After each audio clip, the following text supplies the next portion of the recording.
Hello! You already save a lot of money every year thanks to our videos, so save on car parts too. Buy them on the Mr. Auto app. Shipping is free. Turn your engine off and pull up the handbrake.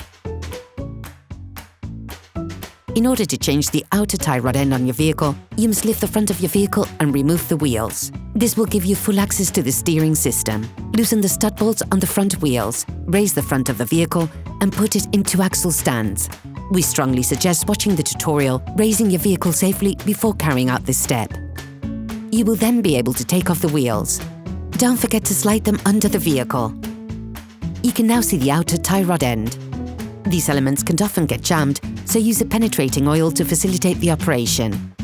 In order to release the outer tie rod end of the steering knuckle, put the tie rod end under pressure with a jack. This will stop the rotation of the threaded shaft. Using a socket wrench and a 15mm socket, release the lug nut.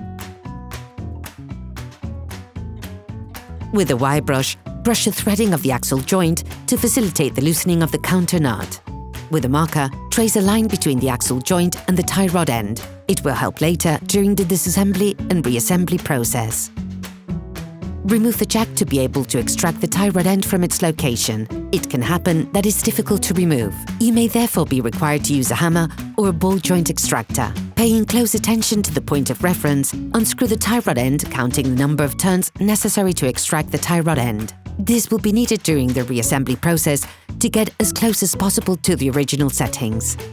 Remove the counter lug nut from the axle joint. Brush the threading on the axle joint and coat it with grease to make it easier to screw the new counter lug nut.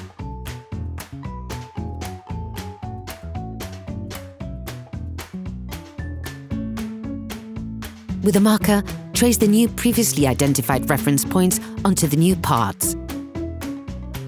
Put the tie rod end back, paying careful attention to the reference points. Make the same number of turns as during the disassembly stage.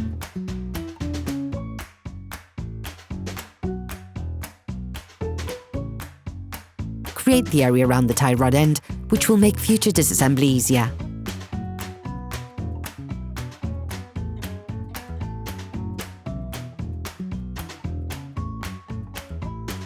Now put it back in place in the hub.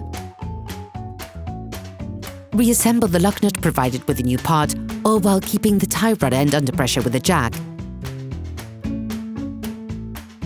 Tighten it using a socket wrench and a 15mm socket. Make sure it is well tightened. After having checked that the reference points align properly, fix the counter lug nut on the tie rod end with a 22mm spanner. Just like during the disassembly, you can use the second spanner to tighten it even more strongly. During this operation, you will work on the steering system of your vehicle. Regulated and perfectly aligned, it aims to ensure perfect control over your vehicle and regular wear on the front tyres. Checks on tyre alignment, when carried out by a professional, will guarantee that your steering system has been perfectly aligned and is in good working order. Then you can put the wheels back on your vehicle, paying careful attention that the stud bolts are well greased. Put the car back on the ground and fix the wheels in place correctly. Operation completed.